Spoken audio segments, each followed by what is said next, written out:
All right, we're gonna go into the panel discussion, discuss the metaverse a bit more. I invite you all to stay, but if you have to go, right now is a good time to go out. If you want to enter, there are some premium free places on the balcony on top, so come inside if you want to follow this panel discussion about the metaverse. Unfortunately, it's not a cozy one-on-one with the two of us. I'm gonna invite some extra guests. But I'm looking forward to that. Yeah, and they have like company experience with the metaverse. Please welcome McKinnon from Ristband and Reinhardt Lemaire from Sandstorm. Have a seat, find a place.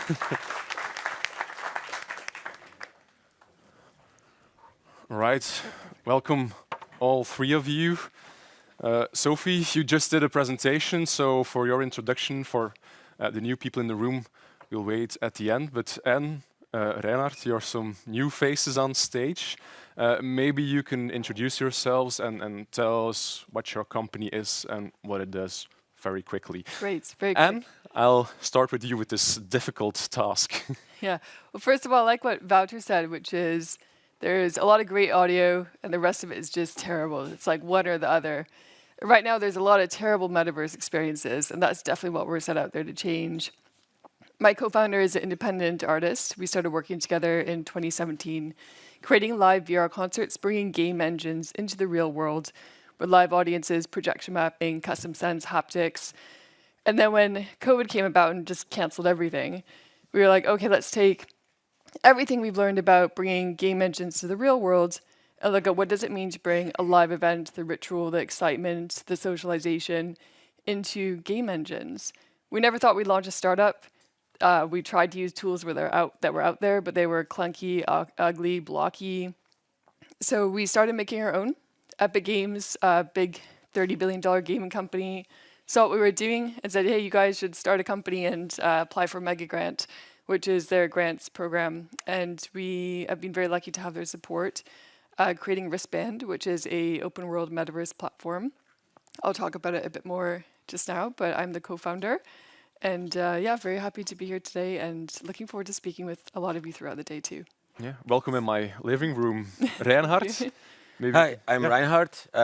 Thank you for being here. I'm a serial entrepreneur and I accidentally built a metaverse during COVID. So I was bored of live streams on Facebook. And I said, like, I want the social dimension back of being in contact with the artist, being in contact with the rest of the audience. So within 9 months' time, we've built a platform where the artist will play in front of a big screen. They see the audience logs in as avatars. They log in they see each other in real time, so it's zero latency streaming. Focus on premium audio quality because that is, for music, it's massive. And we organized over 30 live streams for thousands of people. You know, we've learned about the scale. So yeah, there's a little preview here of what we did for esports. And yeah, you just create your avatar. So like, you have the avatar, we have the venues, and then yeah, we had a ton of fun. And then Corona was gone. And so was the interest for live streaming at the artist side. So right now we're looking at, we've launched the Metaverse Factory where we help with our experience that we had because it's really a user experience journey on how you can position your brand or your media brand into the Metaverse. So it can be on Sandstorm or other platforms. So all right. Tons of fun. Thank you, Reinhardt. For the people that missed Sofie's presentation, Sofie, maybe you can give us a small introduction. Yeah, so hi to the new ones. And so I'm a futurist and I'm head of media at the Copenhagen Institute for Future Studies. So I'm super interested in what is happening right now, but my main interest is where is this going to be 10 years from now, 20 years from now? How is this going to affect our society? And I find that really interesting. Will people actually want to join in on these individual platforms that are created by creators out there, or will they run towards Meta and all the other big platforms? I think this is something that we have to be very aware of. Also, as publishers and broadcasters, who do you choose to play with? What kind of world would you like us to have? And I think this is a very important question that we have to ask ourselves. Yeah, It's one of the questions. So Sorry. if anyone in the audience has a question, please don't be shy. Now is the time to ask him. So just raise your hand and someone will get you a microphone. Reinhardt, you already touched upon the whole COVID situation. I think that was for many people an eye-opener. They wanted to do something, but were not allowed to do it in real life because of health restrictions. How is the demand for, like, if I can summarize it, digital venues right now? Did you lose some of the people that visited you before, or how is it right now? On our end, there's definitely an increased demand. We're looking at 3 billion gamers in the world who are now attending live events, who are watching sports online and being interactive. We have, prior to the pandemic and even today, like going to a real event is always the best thing. Like when you had Shopify create storefronts for all the brick and mortar shops, that didn't replace them. It was still the best thing to go to that real world experience. Same with concerts today. But then if you think about what if you can't go, what if you're sold out? What if you are building your career and it's just like MySpace in the early days, you had all these amazing artists emerge that weren't discovered on anywhere else. So all these venues, these little venues, like we were at South by Southwest earlier this year. It's a huge indie music festival, tech film festival in the US. We had a 100-person theater in the real world where we had a music show. And at the same time, we had a digital twin in Wristband. It was our first event. We always look at events that take place both in the real world and we create a digital twin. And it's much more than just sticking a video on a screen in a 3D environment, because that's not really the intention of the metaverse. There's so much more you can do, like play games, interact, even make music, interact with the music and visuals that take place in the real world. So we had 27 times the amount of people attend in Wristband. Again, it was the first event, so we didn't send the invite out to half the world's population, but just our community of 5,000. We had just under 3,000 attend. And it showed a couple of things, which is there's a huge desire for people to, come and hang out online. People who are a fan of this band in the real world, they also wanted to have this remote experience. So what we did is, while the band was playing in the physical venue, we had a track that was unreleased, and we hid it in Wristband. So when you walked in, they had 10 minutes to find it. It was this quest. If they found it within 10 minutes, put a picture of it on social media, the band manager would go and check the hashtag, send them a code, they could download that track on Bandcamp. So it's really looking at this fan ecosystem. And we've also actually worked with broadcasters, which has been very interesting for us, because we're looking at, earlier there was an example about like interacting with your audience and having that live interaction, and then understanding afterwards there's like this long tail. But when you have interactive radio that's taking place in the Wristband, you have that live feedback. And we had Dash Radio, so they're a broadcaster in Los Angeles. They have a big studio on Hollywood Boulevard, 18 million monthly listeners, 80 different stations with personalities, different genres of music. We created different districts in Wristband, so you could go and you could visit like the hip hop genre, or go to like the jazz bar. And we had a radio host as well, so like lots of the times when you go into a metaverse platform now, there's like no one there, there's nothing to do. You're like, what is the purpose of this place? And it's super boring. So when you have a radio host say, hey Reinhardt, like I like love the outfit you chose today. Like I saw you here last week, like you got those new glasses. You're like, hey, this is fun. Like, and then they're like, hey, go down to the venue on the right, meet you there.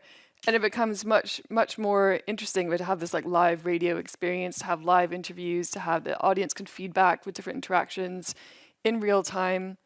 And we also had different quests, so like collecting different logos to unlock different parts and decide like almost where the radio would go, where the conversation would go. Just like, I don't know if anyone's watched Bandersnatch on Netflix, where you can have different choices that you kind of meander through the story.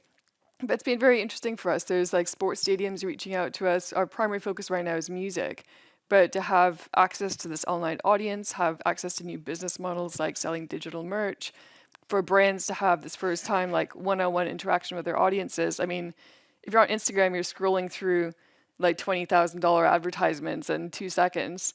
But if you're in the metaverse, like we had people spend 3 hours in there for a 30-minute event because they're so hyped about having this interaction with the radio host. So for us, yeah, absolutely, there's huge demand right now. Can I before? And I know that, but I find it's really interesting. This thing. Do you think that your products are in the metaverse now?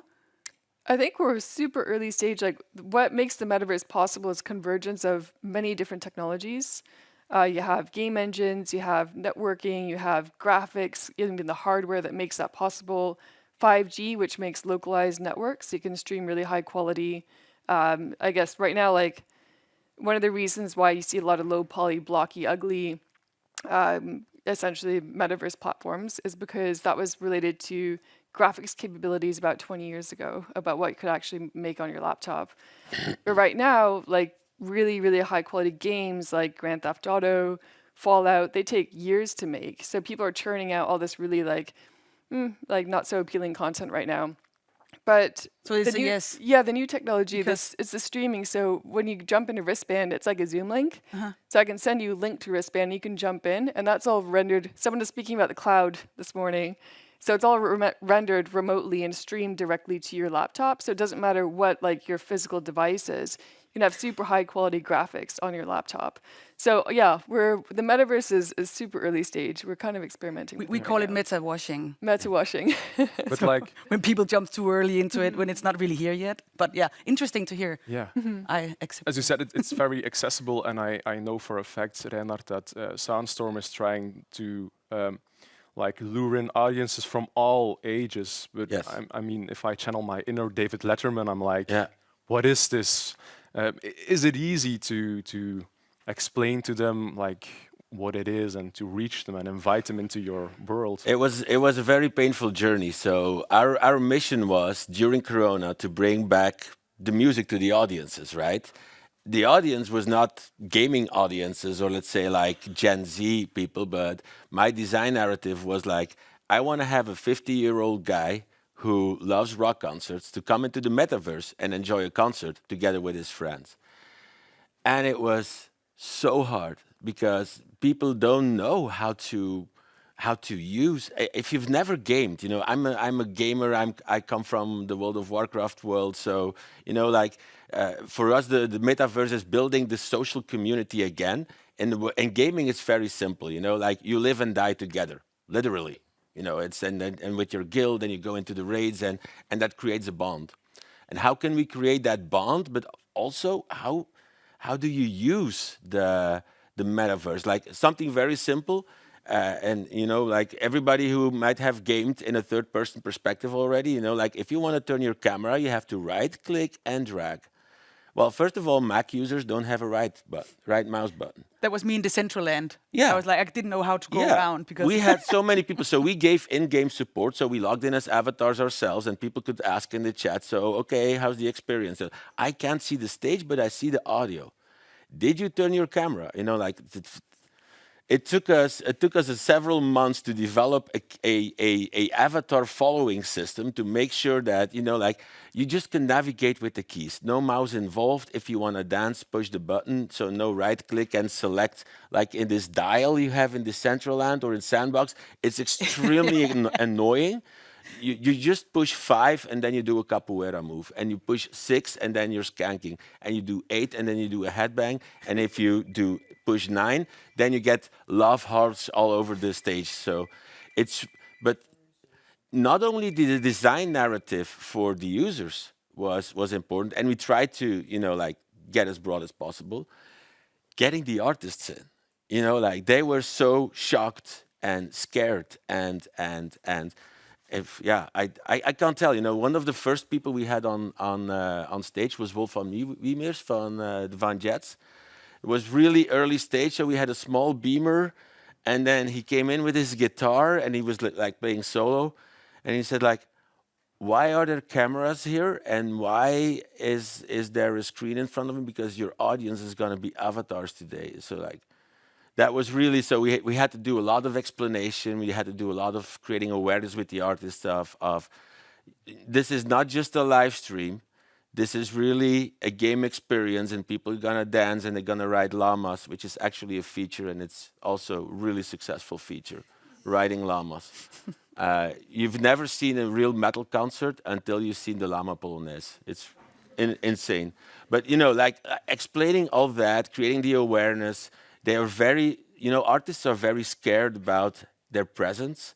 And, we had to remove all live streams from Facebook afterwards because they were scared about their digital content not to be perfect. And it's also something that, life is life. If you play a bad note, it's going to be there. But it's a really difficult user experience. Yeah. But I'm wondering, we saw it in your slide, Sofie, you believe that the metaverse is more like an augmented reality experience. But maybe for you and Reinhardt, do you think if you go for like the haptic suit fully in Player One, Ready Player One mode and with VR goggles, that you will close that gap between audiences and artists, really immerse them in like this world? Sophie actually had the perfect example earlier, which is a company we actually work with called Move AI, which is, instead of having this huge volumetric capture stage that costs thousands of post-production, you have just a couple cameras. They actually use GoPros, and it's live motion capture, so just like the movement of your body, to an avatar. And then you can choose any avatar to have that same movement in real time. So the goal, rather than to cover ourselves with haptic technology and become cyborgs, is actually to make technology a bit more on the sidelines, so you don't even know it's there. And I think there's another sci-fi quote, which is Arthur C. Clarke, about when you have great technology, it should be indistinguishable from magic, and really have that moment. I think music experiences are magical and transcendent. And when you go to a metaverse experience, whether you're a music fan, you still want to have that excitement, and you want to have that like sense of getting to the event. Like when we were working with Dash Radio, we had, first of all, like the broadcast for the radio host in Wristband was broadcast into the real world. So if you were in your car, if you were on Twitch, they have a Twitch channel, you could listen. If you're on their app, you could listen to what was happening in Wristband in real time. And bit by bit, we had people like going to the Twitch channel so they could watch, because they realized, oh, it's something they can watch. And then we had people realizing, oh, like this is like live and it's now, and I can click this link and I can arrive in the world. And like Reinhardt was saying, it's like some people have never been in these worlds before. So how do you make that onboarding actually fun? Like when you go to a concert, you have to line up. No one likes to line up, but you've got these like other fun things, like the anticipation of like getting to the event, which makes it. Actually, we implemented in one of our concerts a waiting line, because sometimes at a festival you have to wait for a beer, and so we really had people waiting in line because we wanted the avatars to chat with each other and create that social experience. Didn't work actually, but it was. But I love that idea. The first concert that I visited was Jean-Michel Jarre. I don't know if any of you have been to this. Did you go to the Jean-Michel Jarre concert? Where my first experience, I wasn't very used to using VR glasses, right? So goggles. So I entered with the floor here. You know what I'm talking about, right? So I was down here. I came into this room all gray, and then suddenly a person yells to me like, "Take off your skin!" And I'm like, "What? What? Take off your skin!" And then I was thrown out of the room, like this whole onboarding thing, right? Yeah. And I was like, okay, I'm going to enter again. I'm going to set the floor right now. This time, be more, go in. And then a kind person in the room told me that I had to take off my skin of my avatars because we all had to be robots. Because if we weren't robots, it would be too heavy. Then the concert would crash. Yeah. And I'm like, I would have loved like a little radio host or a digital assistant trying to explain to me, what am I actually going into? I think this onboarding and offboarding and all the important things we have to, it's human beings that we're taking into this extremely immersive experience that is a very, very powerful experience, really. But what I also like what Anne said is like the new interactions, like doing the quests, because we found out that just as in a normal concert, in the end, so you can do the dance moves, you can do the emotes, you do it for 15 minutes, and after that you're standing there, just like watching. So we had to bring in entertainment. So we did the quest. So if you do the quest, then you can get an in-game T-shirt with the brand of the band that's in there. We had, well, it's also because we had an arena, which is a kill zone. So like a Roman theater, where they could fight if they wanted to. You can fight orcs if you look well in certain places. So all kinds of stuff to trigger people to get more immersive. But what was the most interesting part is like everybody knows when you're making a concert, you have an audio guy. You have the front of house mixing, you have the backstage mixing. We have to introduce extra for hybrid concerts a live stream mixer, because it's really completely different way of audio production for live streams.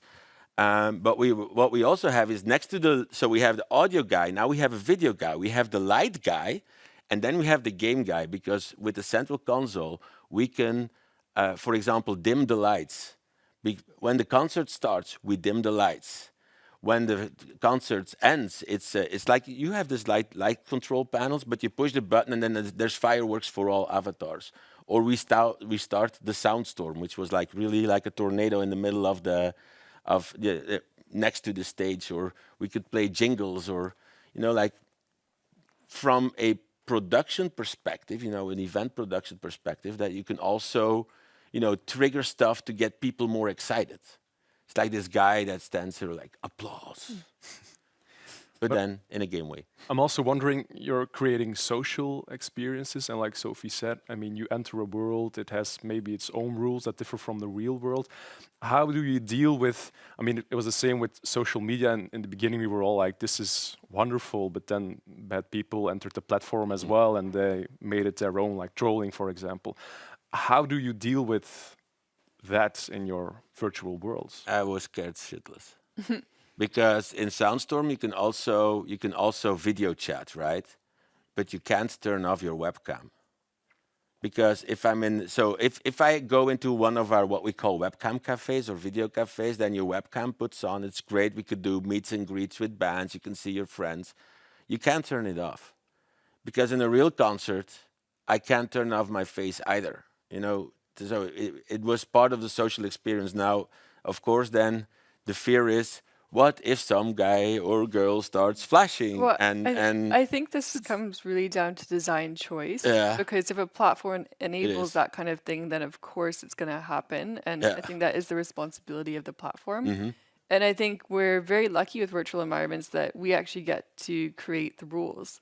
So what do we want people to be able to do on our platform, and what are the consequences? So we learn a lot from other platforms that are out there already, like VR Chat and Rec Room, which belongs to, I guess, Altspace VR, which belongs to Microsoft. So first of all, if someone's annoying you, or they like trying to put their avatar right on you, you can create a personal space so that avatars can't come any closer than this. If they keep bothering you, you can mute them. If they bother you even more graphically, you can block them or make them ghost. So there's our options for that. But I think, does anyone know about the Bobo doll experiment? This is a great example of behavior and like how to curate a great environment. Is in this Bobo doll experiment, there were 2 rooms with younger kids. And in the one room, there was an adult that came in, and there's this like doll set up. And they were really, really nasty to this doll. They were like kicking it, throwing it around, calling it names. When they left the room, those kids were doing the same thing. They were like really mean to this doll. They were kicking it, throwing it around. And in the other room, adult came in, it was really nice to this doll, gave it a nice name, was like, playing really politely with it. And then the kids, when the adult left the room, they were like super nice to each other, and they were really well behaved, and there was a very positive environment. And I think we're setting an example when we have an event. It's like when you go to any real world event, there's like a sense of how you should behave. And there's people that are kind of saying, okay, this is a metaverse experience. You have ushers to greet you in. You get blocked if you're behaving poorly or being nasty to others. If you're like, you get like 3 strikes. So if you behave poorly once, you get muted, then you get blocked, and then you get kicked out. So I think a lot of this is like, what do you want your platform to be like? And then to make a design choice to curate that environment. And I think we will need the AI that you mentioned earlier on. Well, it's the same, like for example, we also had it in our chat sessions, like people could chat and then they would, say nasty stuff. If somebody here went to the Zwangere He concert in the digital AB, so that was something last year in April. Actually, it was Antwerp versus Beerschot, like everybody, all the fans of those 2 soccer teams, and they were really, really toxic. It took the fun of the concert, actually. So, and I think like in terms of curation and we need somebody to moderate chats. We should have it auto. So like, okay, you can scan for certain words and then replace them by something else. But as we are, it's the metaverse is going to be not unidirectional. We're broadcasting something to it. No, everybody's a content creator. So what with the videos you're posting, do we have to do nudity detection or not?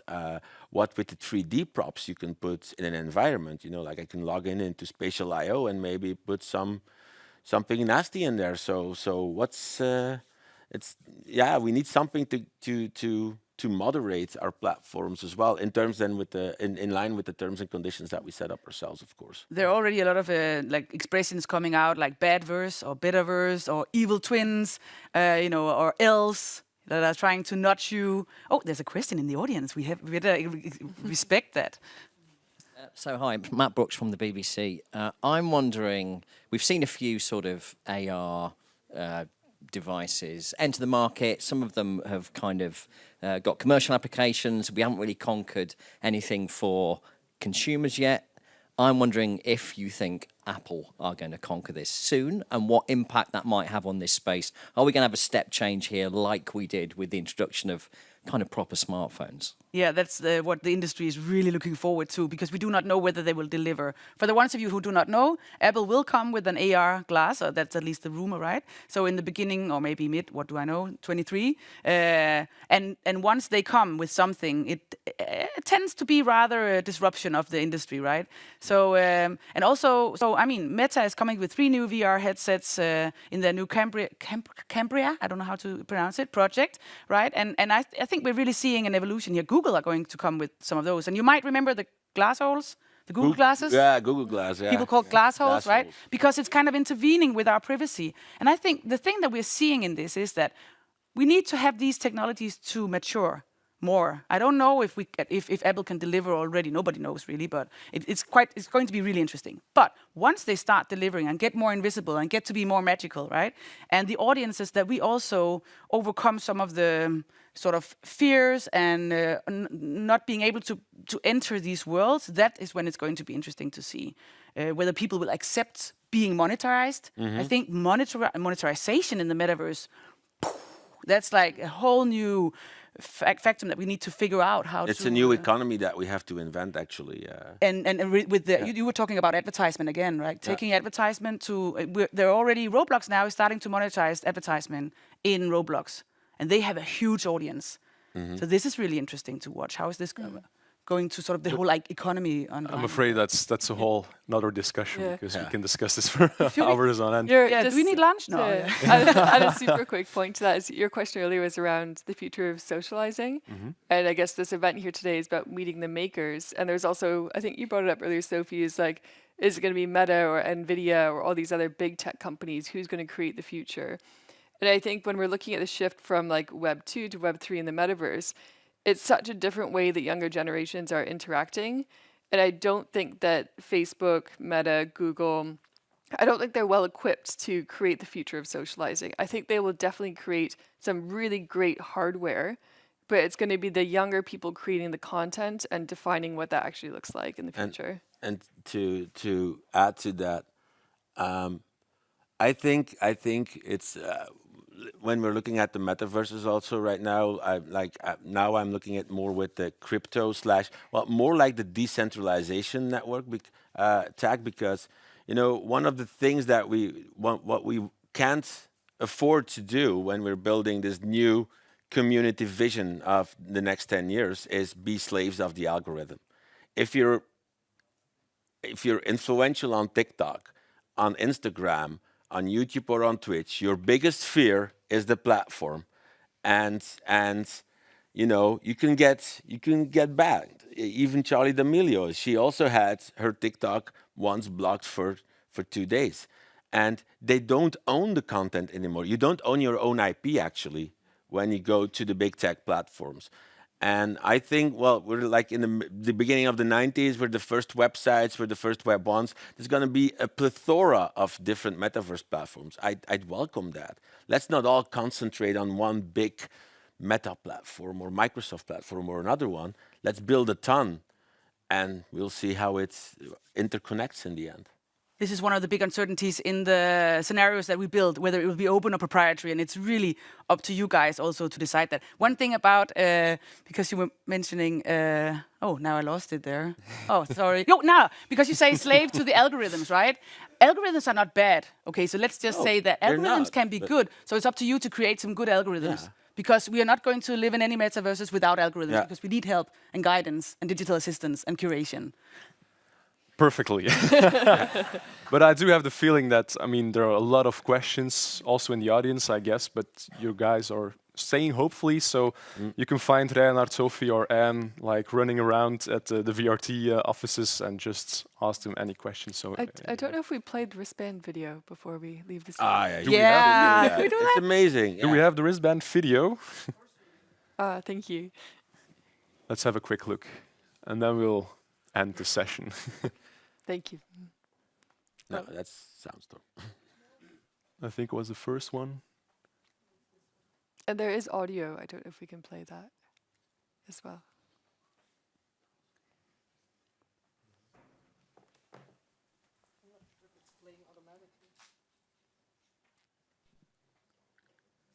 Can we play it with audio? See, there you go. This is the metaverse without sound. So yeah. More than Be sure just a to- way for creators to share their work. This is a portal between the real and the virtual.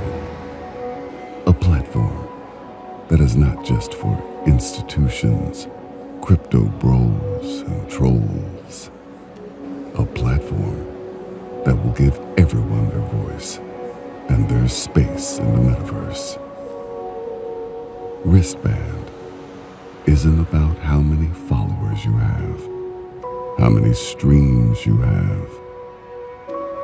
This is more than a game. Thank you. All right. Oh, it's just too big. I think it's just If you too missed it big. the first time. No. So we're out of time, but maybe we can do this again next year. I feel that there's a lot of topics left to discuss. But thanks for now. I'm McKinnon from Ristband, Sofie Hvitved from Copenhagen Institute for Future Studies, and Reinhardt Lemaire from Sandstorm. Thank you very much. Thank you.